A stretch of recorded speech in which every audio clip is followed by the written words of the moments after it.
Buongiorno, mi chiamo Marina Casazza e lavoro presso il servizio Igiene degli alimenti e della nutrizione dell'ASL 6 Euganea di Padova. Oggi sono qui con voi per parlarvi di alimentazione sana e sostenibile, le scelte per vivere bene e ridurre lo spreco alimentare. Vivere sani più a lungo. In Italia mediamente si vive dagli 82 ai 85 anni e i segreti della longevità sono la famiglia, la convivialità, l'ottimismo, sentirsi utili socialmente, scarso o nullo fumo di sigaretta, attività fisica moderata e costante e un'alimentazione prevalentemente vegetale con alimenti freschi, locali e di stagione. La dieta mediterranea di oggi è uno stile di vita con 4 benefici. È stata istituita come patrimonio immateriale dell'umanità e infatti è molto di più di un modello nutrizionale, perché è anche espressione di un intero sistema culturale improntato alla salubrità, alla qualità degli alimenti, alla loro tipicità territoriale, ma anche alla convivialità e all'amore per il cibo. I 4 benefici sono: è amica dell'ambiente e del pianeta, si adatta al contesto socioculturale, incentiva i produttori locali, previene le spese sanitarie necessarie per la cura delle malattie croniche non trasmissibili. Alla base della dieta mediterranea, dicevamo, ci sono gli stili di vita, regolare attività fisica, riposo regolare, convivialità, mangiare insieme con gli amici e con la famiglia e scelta degli alimenti di stagione e della biodiversità. Alla base vediamo qui ci sono tutti gli alimenti, iniziando dal basso, vediamo l'acqua, l'alimento principale per vivere ed è consigliata l'acqua del rubinetto. Ehm, le bevande a base di tè, di tisane, caffè e subito dopo vediamo come organizzare la nostra giornata alimentare seguendo questo schema della piramide. Quindi alla base scegliamo i vegetali che sono la frutta, 3 porzioni al giorno, gli ortaggi e la verdura che sono da 2 e più porzioni al giorno consigliate. E poi dobbiamo variare con i colori, ci sono i 5 colori quindi della frutta e della verdura e cerchiamo sempre di variare. mh, di variare e vicino alla verdura associamo i cereali, preferibilmente integrali, che sono la nostra fonte di carboidrati, quindi di energia. E dobbiamo scegliere tra la pasta, il pane, il riso, l'orzo, l'avena, la segala, ehm, associati preferibilmente ai condimenti di origine vegetale, quindi al sugo di pomodoro o altre salse vegetali e ai legumi che sono una buona fonte proteica di origine vegetale. Vediamo poi ogni giorno dovremmo inserire nella nostra alimentazione le piante aromatiche per insaporire il nostro cibo senza utilizzare troppo sale e quel poco di sale che utilizziamo deve essere sale iodato per prevenire appunto il gozzo che è una malattia endemica in Italia. Quindi mi raccomando utilizzare sempre sale iodato e aromi freschi e spezie per insaporire il cibo. Quindi dicevamo giornalmente dobbiamo introdurre i prodotti lattiero-caseari, quindi il latte alla mattina o lo yogurt, formaggi freschi. Poi abbiamo una ampia scelta anche di prodotti proteici e questi dobbiamo sceglierli con una frequenza settimanale varia e quindi per esempio 2 volte la carne bianca a settimana, 2 volte il pesce, da 2 a 4 porzioni di uova alla settimana e legumi che come abbiamo detto sono proteine di origine vegetale. E per finire la scelta degli alimenti derivati dalla carne rossa o carne rossa e fresca deve essere solo di una volta ogni 15 giorni, insomma meno di una volta alla settimana, così come gli alimenti fortemente processati, quindi non so, dolci dell'industria alimentare. Fare una scelta di questo tipo solo leggendo l'etichetta e scegliendo quelli che non contengono grassi di origine vegetale saturi, tipo olio di palma, eccetera. Ecco, quindi come facciamo ad avere una dieta a basso impatto ambientale? Dobbiamo aumentare il consumo di cereali integrali, della frutta, della verdura, dei legumi, ma anche dei semi oleosi, che sono la frutta secca oleosa come le mandorle, le noci, i pistacchi, le nocciole, i pinoli. La frutta secca oleosa è molto importante nella nostra alimentazione perché è una buona fonte di energia concentrata, in pochi grammi c'è tanta energia, ma ci sono anche nutrienti importanti come le proteine e gli acidi grassi insaturi. Poi dobbiamo, come avevamo detto prima, limitare il consumo di proteine animali perché la produzione richiede un eccessivo consumo di risorse naturali come terra e acqua. Dobbiamo limitare il consumo di alimenti e bevande ricchi di zucchero, scegliere alimenti tradizionali per sostenere la biodiversità locale, riscoprire gli alimenti locali di stagione e i loro valori nutrizionali, le loro tecniche di cottura e di conservazione.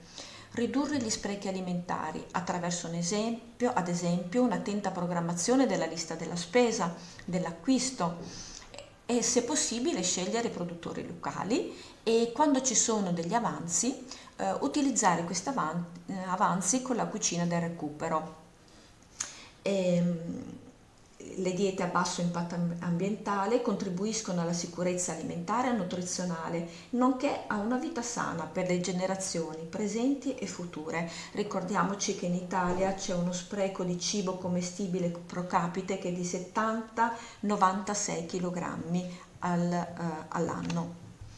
Quindi, come la mia collega ha spiegato prima, il piatto del mangiar sano contiene dei nutrienti e i nutrienti sono le proteine del 15-20% dell'energia totale giornaliera, i grassi devono rappresentare il 20-35% dell'energia totale giornaliera e i carboidrati che la grande famiglia dei cereali, contenuti nella grande famiglia dei cereali, deve raggiungere il 45-60% dell'energia totale giornaliera.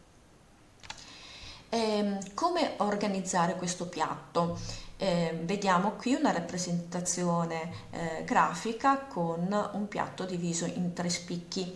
La metà del piatto è composta dal 50% di verdure e ortaggi, poi abbiamo un quarto destinato ai cereali, la pasta integrale, i tuberi, il 25% e l'altro 25% è destinato agli alimenti di origine proteica, sia di origine animale che vegetale, quindi abbiamo la carne bianca, il pesce, le uova, i latticini, ma anche i legumi.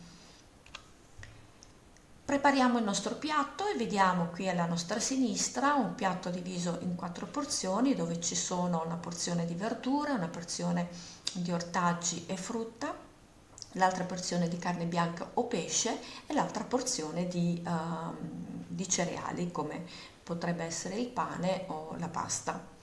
Quindi dobbiamo bilanciare il nostro piatto con una porzione di cereali preferibilmente integrali, una porzione di alimenti proteici e un'abbondante porzione di verdure di stagione, tutto condito con olio extravergine di oliva. Programmiamo la nostra lista della spesa. Dobbiamo fare attenzione alla qualità degli alimenti che acquistiamo, quindi leggere sempre le etichette e soprattutto pianificare gli acquisti in base alle esigenze nostre oppure della nostra famiglia. La cosa migliore sarebbe programmare i pasti settimanali. quindi facendo uno schemino dove mettiamo colazione, spuntino, pranzo, merenda e cena, e inserendo gli alimenti che vogliamo consumare nella settimana. Quindi non dobbiamo dimenticarci dei cereali, e almeno 2 volte alla settimana inserire le uova, 1 o 2 volte alla settimana inserire i formaggi freschi, 1 o 2 volte alla settimana la carne bianca, 1 o 2 volte alla settimana il pesce. Qui vi è un esempio di menù. Allora, alla colazione possiamo inserire il latte o lo yogurt con biscotti e cereali, lo spuntino della mattina frutta fresca di stagione, perché contiene la giusta energia per arrivare poi a pranzo. A pranzo un buon primo piatto di pasta, riso o altri cereali integrali con i legumi, un contorno di verdure e ortaggi, il pane, e il tutto condito con aromi freschi, olio extravergine di oliva. A merenda del pomeriggio possiamo acquistare uno yogurt e della frutta fresca di stagione.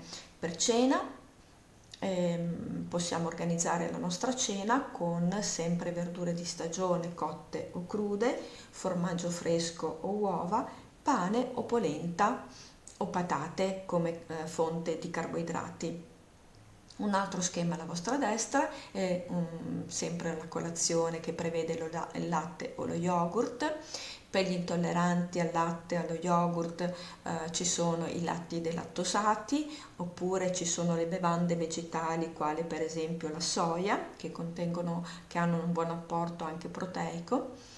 La nostra quota di carboidrati, quindi con le fette biscottate e la marmellata o il miele, spuntino la frutta fresca di stagione. A pranzo possiamo avere per esempio una bella insalatona, preparare una bella insalatona di verdure e ortaggi di stagione con della carne bianca a pezzetti e del pane, condito tutto con aromi freschi e olio extravergine di oliva. Per merenda sempre il nostro yogurt e la frutta fresca di stagione, oppure un piccolo panino col formaggio. A cena possiamo andare a cena con gli amici, mangiare la nostra pizza margherita o le verdure e una bella macedonia di frutta fresca. Ma perché ci teniamo in particolar modo a inserire nella nostra alimentazione i legumi? Perché sono proteine vegetali, proteine vegetali, e hanno un basso indice glicemico, danno tanta sazietà, non hanno colesterolo, hanno pochi grassi, hanno un'alta percentuale di fibra e poco sodio. Ogni giorno quindi le nostre scelte alimentari hanno un valore per il nostro benessere e un prezzo anche per l'ambiente. L'acqua è la migliore bevanda, l'unica necessaria per il nostro organismo, e non contiene zucchero. Quindi qui ci sono alcuni consigli utili per limitare i costi della spesa e allo stesso tempo garantire una dieta sana e equilibrata. Quindi vi ricordiamo di acquistare verdura e frutta fresca di stagione, possibilmente proveniente dalla nostra regione, ma la cosa importante è che sia frutta di stagione. Alterna e varia gli alimenti, non solo carne e pesce sono ottime fonti di proteine, ma anche le uova, i formaggi o i piatti unici di legumi e cereali, per esempio riso e piselli, pasta e fagioli, riso e lenticchie. Attenzione ai prezzi, rapporta sempre il prezzo e la quantità e cerca le offerte. Se hai disponibilità di tempo, puoi preparare i tuoi cibi a casa e utilizzarli per tutta la settimana, congelandoli in singoli contenitori, in piccoli contenitori. Inoltre vi consigliamo di pianificare gli acquisti necessari prima di fare la spesa, secondo un budget e tenendo a mente la quantità di alimenti che è necessario per il tuo stile di vita. Calcola le porzioni, se ci dovessero essere avanzi riutilizzali adeguatamente, conserva gli alimenti nel frigorifero in modo corretto e sicuro. Grazie per l'attenzione.